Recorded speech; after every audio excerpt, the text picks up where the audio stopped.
property practicing walking together. But just kind of wanted to demonstrate, kind of go over and let you watch kind of what I'm doing here. So very normal for them to kind of jostle for who's in front. I am not surprised that Grizzly is happy to let Smokey lead most of the time, just because that's kind of their dynamic. And sorry, it's a bit windy, so I'll try to yell, but you might get some extra mic feedback. Dog digging. So we've got some distractions. We start slow. So this is one of the things, like, everybody always is like, oh, did you get, I stepped on something. Everybody is always really eager to want to walk their dogs nicely together, but I'm telling you, it's kind of a pain in the butt sometimes. Even as a professional, I have 3 dogs, and all three of my dogs are highly trained, right? I have, like, oops, drop the leash. I won't do that. It's just hard to do it with one hand. Yeah, so even with 3 dogs, it's a pain in the butt. I don't really like walking multiple dogs at the same time because you really do have to give individualized feedback to each dog. So like right now, I've spent the last 2 weeks with these guys walking nicely. We've practiced walking next to each other, and like when we stop, we sit. Whoop. Let's see if we can get Smokey on board. Smokey, sit. And this is where I'm going to use my feedback a little bit with my leash. Good. No. Sit. So this is where it gets hard. Yeah. Good boy. Good job. So you start to have to, like right now, this is a great example. Grizzly doing totally fine, right? Smokey is not listening. Smokey is not following the sit. So I'm having to use my feedback. Every time his booty gets up, I'm having to lift that leash up to hold him accountable. But because I've got 2 leashes, good job. Because I have 2 leashes, you have to juggle giving feedback to each dog, right? You don't want to lift up Grizzly's leash to ask him to use your feedback to sit when he's already sitting, right?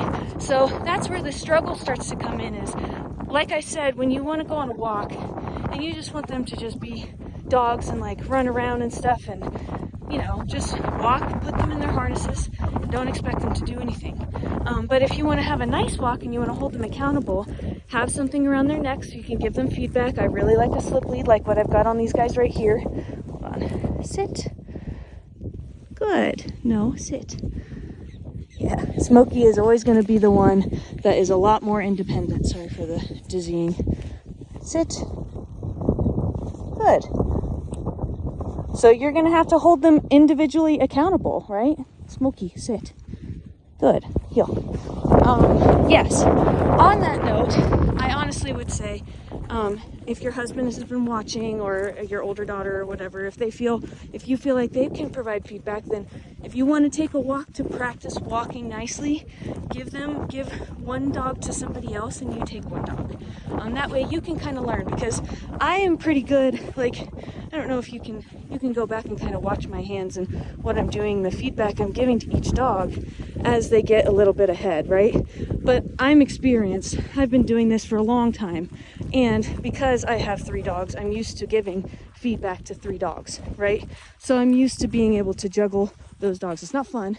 It's not easy. I don't like to do it. I'd rather walk 1 dog at a time. But this is how you're going to be doing it if you've got it in one hand.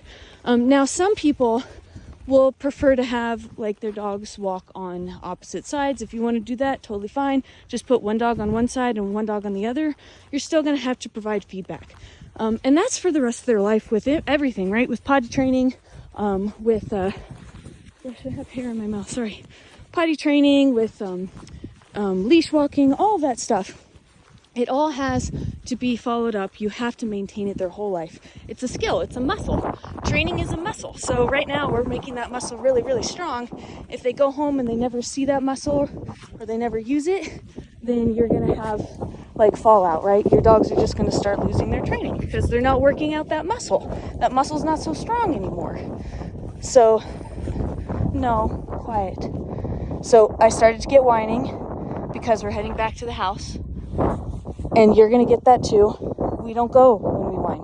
Heel. That was really good, Smokey. You did a good sit right there, bud. No, quiet. See how firm my voice is?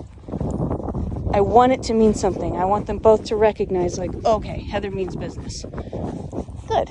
And the whining, while it is a symptom of arousal, because we're getting back to, like, they're anxious dogs naturally, so they're going to whine when they're anxious. While it's a symptom of arousal, and I'm going to tell them to quiet. Yeah, quiet. Where's I going with that? Whining becomes barking. So stop the whining. Lower their arousal. Make sure that they're keeping like a nice steady level of arousal. I'm trying to find I have a better phrase for that, but that's just what you're going to get for now. No, quiet. Yeah, so keep them at that steady pace. Don't allow them to get all excited and worked up and stuff, because then you're going to have to be dealing with management. Then at that point, there's no training, right? They're already super aroused. No, quiet. Sit. We're going to have them hold the sit here. So imagine this is you walking across the road or whatever. Quiet. And I anticipate, like, when you take them for walks, they'll probably whine more as you head back to your house. No, quiet. Sit. Repeating my commands. We are being quiet and we are sitting right now. Good boys. Good job.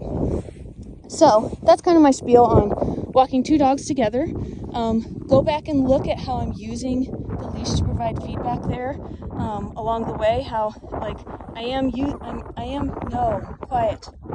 I am, like, picking up different leashes like this to give different feedback to different dogs. It's hard. It's a lot of work. Walking is one of the hardest things to teach and one of the hardest things to maintain. No, quiet. Because most people don't want to do the work. Most people, and I'm not saying that this is a fault, it's a lot of work. I don't want to do the work. When I take walks with my dogs, I'm telling you, most of the time it's off leash because I don't want to maintain them walking nicely, because I have to, right? I have to for presentation. I have to for different competitions that we do. No, quiet. So I have to hold them accountable if I want them to continue to walk like that. It sucks. It's hard. It's a lot of work. It's like you have to reward them. You have to make sure, no, quiet. You have to give them feedback on the leash. You have to make sure that you are holding them accountable. You can't get lazy. It sucks. It's hard.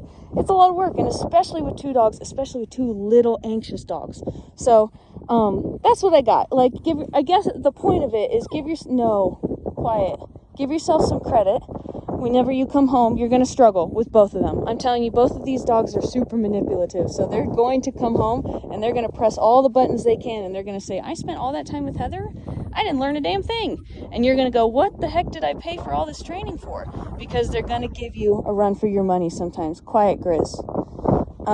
Yeah, okay. So we're going to take a little break. They have done really good walking here and sitting here. So we will see you later.